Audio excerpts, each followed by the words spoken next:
सवाल यह है कि बीजेपी की आईटी सेल है या दरिंदों का जमावड़ा। महिलाओं के खिलाफ होने वाले अपराध में हर बार आरोपी बीजेपी का नेता ही क्यों होता है?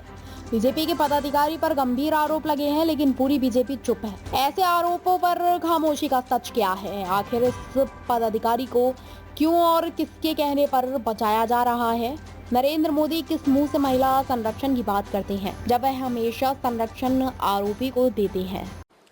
मैं जानना चाहती हूं, बीजेपी की आईटी सेल है या दरिंदों का जमावड़ा है?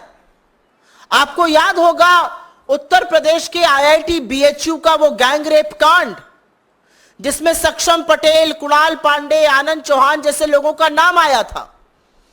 ये सब शीर्ष नेतृत्व ही नहीं, प्रधानमंत्री मोदी के बड़े करीबी लोग।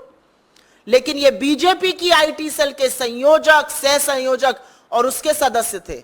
तो दरिंदों का जमावड़ा है क्या बीजेपी की आईटी सेल? आज सवाल इस बात का है। आज सवाल इस बात का है कि बीजेपी की आईटी सेल में कैसे लोग हैं भाई? एक ध्रुव सक्सेना था, आईएसआई की मुखबिरी करते हुए पकड़ा गया था। हिंदुस्तान में मुखबिरी करता था आईएसआई के लिए। ये किन दरिंदों से, किन लोगों से भरा हुआ है बीजेपी की फेक न्यूज फैक्ट्री, बीजेपी की आईटी सेल?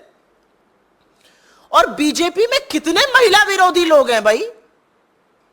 हाथरस से लेके लखीमपुर, लखीमपुर से लेके उन्नाव, उन्नाव से लेकर चाहे वो उत्तराखंड की अंकिता भंडारी हो, चाहे वो गुजरात की बेटी बिल्किस बानो हो, चाहे वो इस देश की सबसे होनहार खिलाड़ी बेटियां हो, हर बार आरोपी बीजेपी का नेता। कभी कुलदीप सेंगर, तो कभी चिन्मय आनंद, तो कभी ब्रजभूषण, तो कभी अंकिता भंडारी का हत्यारा, जिसके पिता बीजेपी के नेता है। कैसे लोगों से बीजेपी भरी पड़ी है? और सवाल इस बात का है कि इतने गंभीर आरोप आपके बड़े पदाधिकारी के खिलाफ लगे हैं, लेकिन एक शब्द नहीं बीजेपी की ओर से, कोई प्रतिक्रिया नहीं, कोई उस पर एक्शन लेने की बात नहीं। तो आज सवाल इस बात का है कि सुई टपक सन्नाटे का सच क्या है? किसको बचाया जा रहा है? क्यों बचाया जा रहा है? किसके कहने पर बचाया जा रहा है? अगर इतना बड़ा आरोप किसी बीजेपी के बड़े पदाधिकारी पर लगा है, तो बीजेपी का नेतृत्व क्या कर रहा है?